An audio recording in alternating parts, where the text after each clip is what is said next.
অধিকাংশ সম্পর্ক বিচ্ছেদের কারণ হলো মানুষের একটা দিয়ে হয় না, আর মানুষ তো বেটার অপশন খোঁজে। আপনার চেয়ে বেটার কাউকে পেলে আপনাকে ছেড়ে যেতে একটা মিনিটও দ্বিধাবোধ করে না। এই জন্য আপনাকে বেশ করে তুলতে হবে। আজকের এই গল্পটি আরিফ ভাইয়াটি আমাকে মেসেজ করে বলেন, আমার ভালোবাসার মানুষটির নাম ছিল লিটু। আমি যখন কলেজে ফার্স্ট ইয়ারে পড়ি তখন আমাদের কলেজের প্রোগ্রামে তার সাথে কথা হয়। ছোটবেলা থেকে কাউকে মনে জায়গা দেয়নি, কিন্তু ওই দিন প্রথম দেখাতেই তাকে ভালো লেগে যায়। প্রোগ্রাম শেষে হঠাৎ করেই মেয়েটি উধাও। আমি তাকে খুঁজতে থাকি, পুরো কলেজ খুঁজি, তাও পাই না। আমি প্রায় সব ঘর দেখলাম, কিন্তু পেলাম না। পরে আমার রুমে এসে দেখি সে আমার রুমেই বসে আছে। দেখে খুবই ভালো লাগলো। যাই হোক, সে তো আমার ক্লাসমেট। তখন থেকে আমি প্রতিদিন কলেজে যেতাম আমার প্রিয় মানুষটিকে দেখার জন্য। আস্তে আস্তে তার ফেসবুক আইডি খুঁজতে থাকলাম এবং পেয়েও গেলাম। একটু ভয়ও কাজ করছিল, ও যদি আমার ফ্রেন্ড রিকোয়েস্ট অ্যাকসেপ্ট না করে। আমি সারাক্ষণ তাকে ফলো করতাম, ও কি করছে, কার সাথে কথা বলছে, কিন্তু ও এসবের কিছুই জানতো না। একদিন পর ও আমার ফ্রেন্ড রিকোয়েস্ট অ্যাকসেপ্ট করে নেয়। ওকে মেসেজ করতে পারতাম না, ভয়ে কাজ করত। একদিন সাহস করে মেসেজ করেই বসলাম।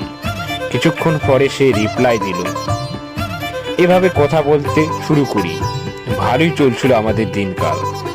আমি আর থাকতে না পেরে তাকে প্রপোজ করেই বসি, কিন্তু সে রিপ্লাই দিচ্ছিল না। মনে মনে ভাবলাম, শুরু হওয়ার আগেই বুঝি শেষ।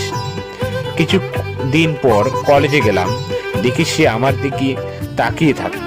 ছুটির শেষে আমাকে ডাক দিল, কিন্তু আমি গেলাম না, যদি আমায় সবার সামনে অপমান করে। বাড়ি এসে দেখি ও নিজে থেকেই আমাকে মেসেজ করেছে। এভাবে আমাদের কথা শুরু হয়। সে আমাকে প্রচুর শাসন করত, কথা না শুনলে রাগ দেখাতো। সে কিছু বললে না করতে পারতাম না। আমি যে তাকে প্রচুর ভালোবাসতাম। এভাবেই আমাদের সম্পর্কটা ভালোই চলছিল।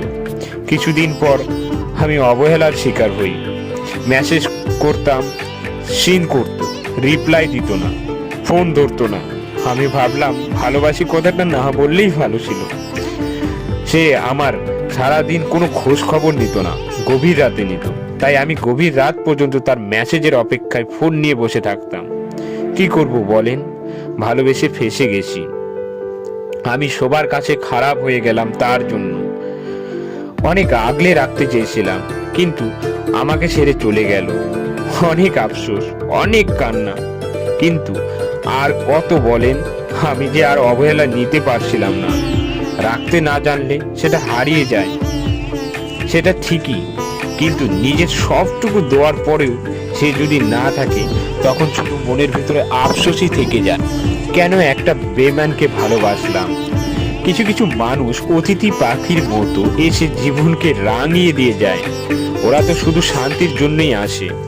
আমরা বোকার মতো তাদেরকে মনে জায়গা দিয়ে ফেলি। কি বলবো, আজকালকার ভালোবাসাগুলো এমন হয়ে গেছে। এই জন্যই বলি, যা করবেন একটু সময় ধরে করবেন।